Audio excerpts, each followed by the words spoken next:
Hey, it's July 17th and we find ourselves in Isaiah chapters 18 through 22. In chapters 18 and 19, God continues to proclaim his coming punishment on Israel's surrounding nations, continuing with Cush or Ethiopia and Egypt for their idolatry. But in chapter 19, verses 16 through 24, we jump ahead to the tribulation and the millennium. How do we know?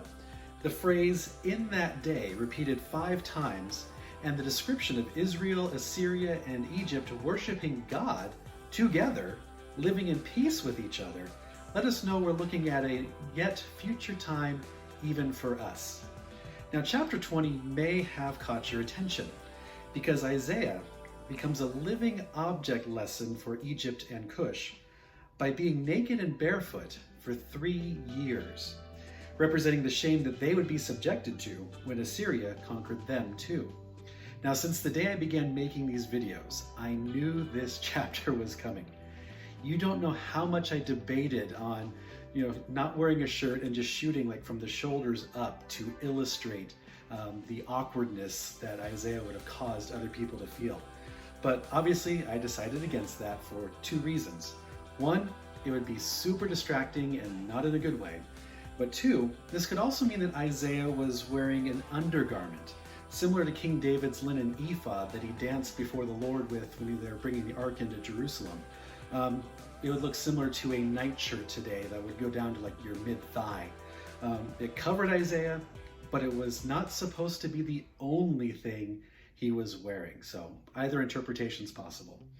And chapters 21 and 22 look ahead to the coming discipline of Judah by Babylon and the punishment of Babylon for their idolatry after God uses them to discipline his people. So what can we take away from today's passage? First, we continue to see that God does put a stop to sin during this lifetime. It doesn't always happen as soon as the righteous would like, but it does happen. Second, God uses his people to get the world's attention. Don't worry, I can almost 100% guarantee that God will not tell us to dress immodestly to grab people's attention. But we're not supposed to blend in like everyone else either.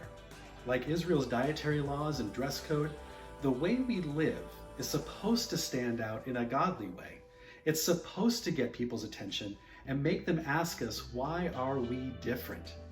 My prayer for us today is that we would live bold lives that communicate God's grace and truth in love, so that those around us take notice and have the opportunity to turn to God and be saved as we look forward to the peace that God is going to bring about very soon. If you haven't done so already, please download our Through the Bible reading plan at aspericommunitychurch.org/throughthebible. Thanks for watching, and I hope to see you again soon.